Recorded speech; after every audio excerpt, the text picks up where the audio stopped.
Assalamualaikum warahmatullahi wabarakatuh.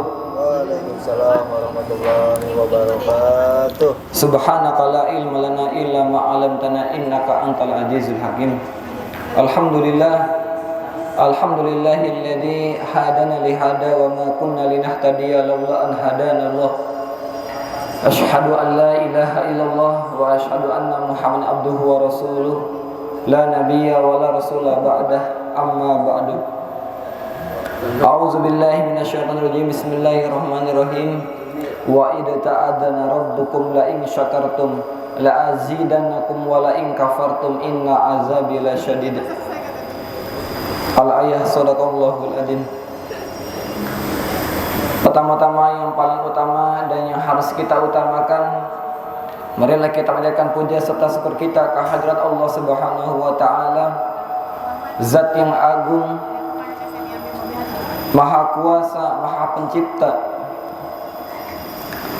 Karena berkat limpah kasih sayangnya, kita masih diberi kemampuan, diberi kesehatan, sehingganya kita mampu melaksanakan sholat zuhur berjamaah di musola yang penuh berkah ini. Amin.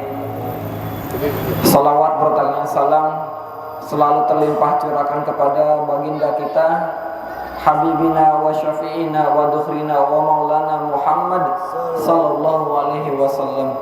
Allahumma salli wa sallim wa barik alaih.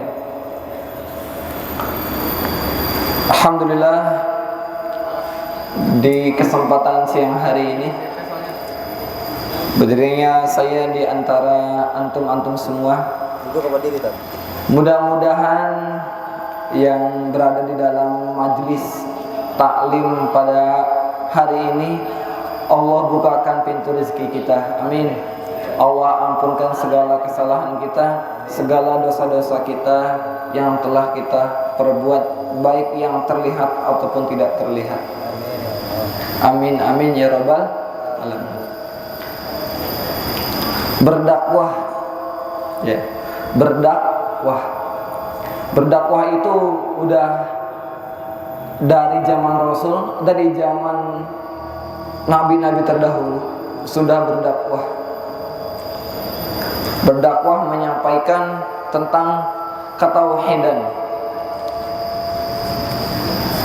keesaan dari Allah Subhanahu wa taala.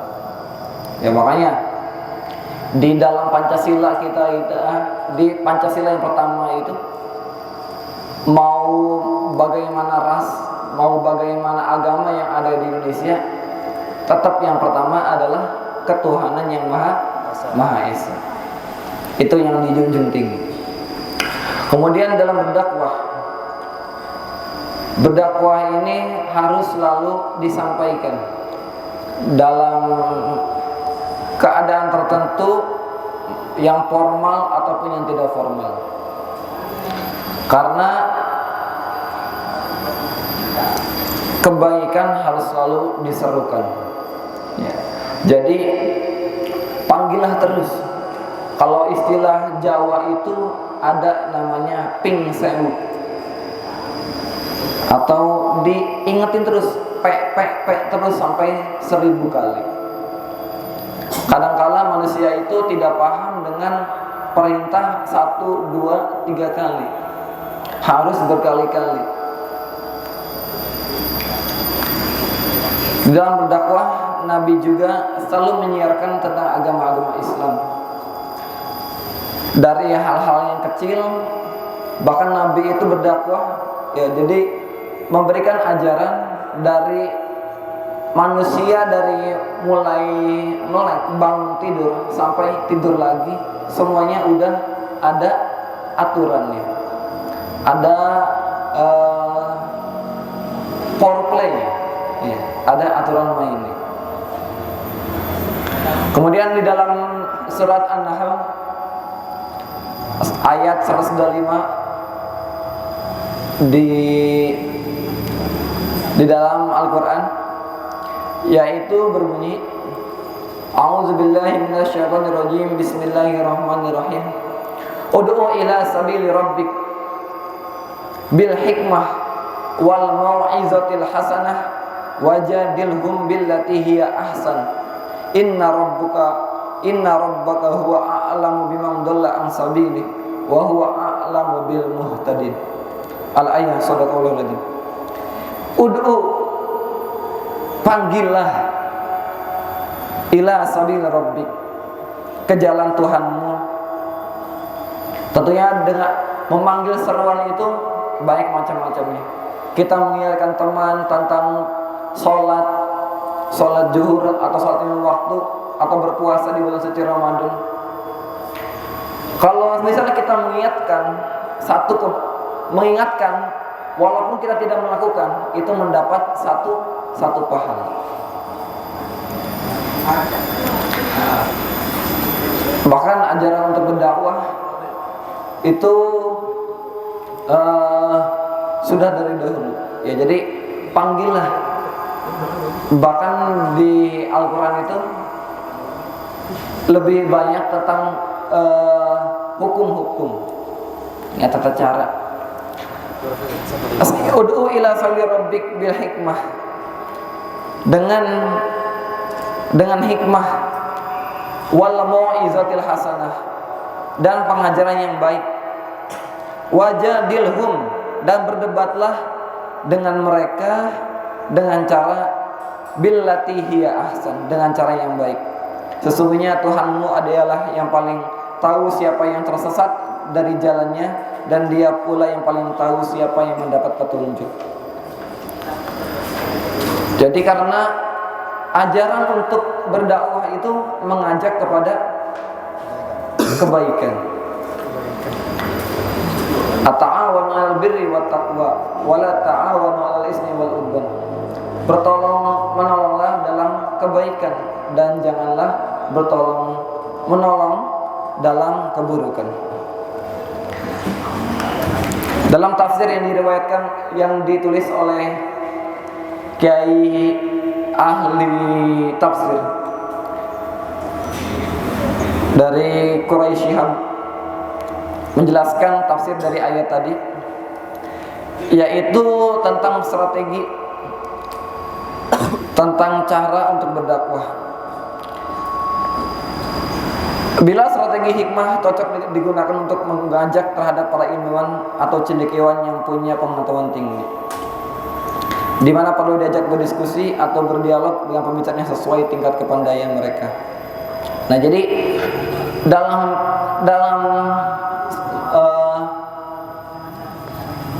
Islam itu kan menganjurkan untuk selalu berdiskusi, bermusyawarah, ya. Jadi dalam kesepakatan tertentu itu pasti ada musyawarah, ya. Entah dalam penanggalan 1 Hijriah, 1 Ramadan, ya, dengan 1 bulan Syawal, itu pasti ada namanya berdialog, berdiskusi. Nah, itu anjuran dari Al-Quran langsung. Boleh berdebat, wajadilhum, boleh berdebat, asalkan caranya dengan cara yang baik, tidak dengan kasar, tidak membentak-bentak, tidak menyakiti siapa lawan bicara kita. Berdebat itu udah ada dari dulu, karena yang namanya khilafiyah atau perbedaan itu sudah ada. Bahkan kata Rasul, akan orang Muslim itu akan terpecah menjadi 73 golongan. Jadi banyak sekali golongan-golongan. Ya, yang kita tahu sekarang udah banyak perbedaan-perbedaan. Ya. Ada Naqsabandiyah, ada Ahmadiyah, ada LDII, ada lagi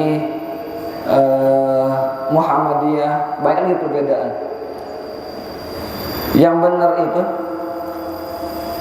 adalah yang berpegang teguh kepada Ahlus Sunnah wal Jamaah. Tuh. Makanya dalam beribadah juga kita harus ada namanya pegangan, pedoman. Itu tidak lain, tidak bukan, itu supaya kita tetap berpegang teguh kepada ajaran Ahlus Sunnah tadi. Bukan karena perbedaan itu memang udah ada murni dari dulu. Bahkan kita mengenal ada namanya imam atau mazhab terbesar di dunia. Ya, ada namanya Imam Syafi'i, Imam Hambali, Imam Hanafi, satu lagi Imam Malik. Walaupun satu garis silsilah keilmuannya, tapi tetap berbeda tentang tata pandangannya, tentang pola pandangnya berbeda. Kemudian tentang ayat tadi, tentang mengajarkan manusia tentang mauizul hasanah. Makanya dengan pendakwah itu, orang yang menyampaikan, orang menyerukan kebaikan haruslah bersifat bahasanya lembut, sopan santun dan menyejukkan. Ya, diisi dengan keilmuan, tidak melulu tentang guyonan. Jadi isinya itu daging semua. Jadi tidak melulu tentang guyonan. Jadi dalam menyampaikan keilmuan boleh kita selingi dengan guyonan, tapi itu cuma berselingan aja. Ya, sebagai pendakwah, sebagai orang yang menyampaikan kebaikan, karena paling kecil ruang lingkup kita sebagai pendakwah itu paling kecilnya di keluarga kita. Ya, kita belum sampai berdiri di atas panggung di hadapan jutaan manusia. Ketika kita belum mampu melakukan itu, kita hanya melakukan dakwah di ruang lingkup yang kecil, yaitu di antara keluarga kita. Karena hal-hal yang baik itu harus selalu disalurkan. Makanya jangan pernah berhenti untuk berdakwah. Dan berdakwah yang paling benar adalah itu dengan melakukan dakwah secara hal, secara perlakuan. Jangan cuma pintar ngomong tapi tidak bisa pintar melakukan. Jadi kan fenomenanya lisanul hal, dalam hadisnya begini, lisanul hal absahu mil lisanul lisan. Jadi orang yang berdakwah dengan cara melakukan, langsung action, itu lebih absah, lebih diutamakan. Ya, tidak cuman ngomong doang, ngomong yang udah sebanyak mungkin, tapi nol actionnya. Let's talk do more. Ya, let's talk do more. Berbicara sedikit, lakukan lebih banyak. Talk less do more. Talk less do more. Nah, talk less do more. Kemudian yang terakhir adalah tentang berdebat atau berdiskusi. Nah, jadi kalau misalnya kita dalam ilmu perkuliahan aja ya, jadi kita itu diajarkan atau dituntun untuk selalu berdiskusi. Jadi karena dengan berdiskusi itu secara nggak langsung otak kita itu tergerak, terrespon atas segala sesuatu yang menjadi perihalnya, yang menjadi kontennya. Jadi kita kan harus punya sudut pandang masing-masing. Di dalam perbedaan pendapat itu sudah wajar, sudah lumrah, ya. Karena kan berbeda-beda, tapi tetap satu cuan, satu jua. Karena perbedaan tidak berbeda itu sudah hal biasa. Jangan kita karena kita berbeda pandangan akhirnya menimbulkan konflik. Kayak kejadian kemarin itu ada, karena kejadian itu ketika orang sholat kan banyak tuh ya, ada yang pakai kunut segala, ada yang pakai kunut, ada yang nggak pakai kunut. Itu kan sebenarnya udah dari dulu bedanya, masih aja dibahas. Dia nggak pakai kunut, dia pakai kunut, dia nggak pakai kunut, itu masih aja dibahas. Betul. Nah jadi kalau orang udah garis keras ya, kayak ada ya di daerah tertentu kita lagi sholat, kita mau sholat nih, kita habis wudhu dari doanya tempat wudhunya, kita mau selesai wudhu, tempat wudhu kita tadi disiram, dilapin, kita habis sholat sejadahnya dibersihin, langsung diepel, langsung diganti karpetnya, itu juga ada ya. Jadi menganggap orang yang bukan kelompoknya itu adalah najis, itu ada ya.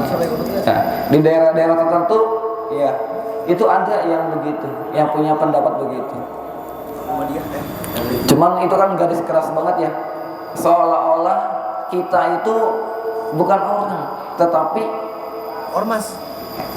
ya kayak hewan ya. Kita baru sholat, tempat sholat kita yang tadi baru kita tempatin buat sholat dicuci, diepel, itu ada daerahnya ada gitu.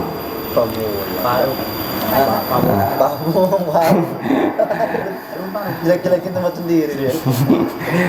Nah begitu ya. Jadi Cinta lewat dukun. boleh berdebat atau berdakwah itu dengan di antara poin yang tadi di dalam tafsir di surat An-Nahl ayat 125 tadi, pada intinya adalah tentang untuk keseruan berdakwah itu dengan cara hikmah, kemudian dengan cara mau'idul hasanah, dengan cara yang baik, dan wajadilhum, dengan berdebat atau berdiskusi.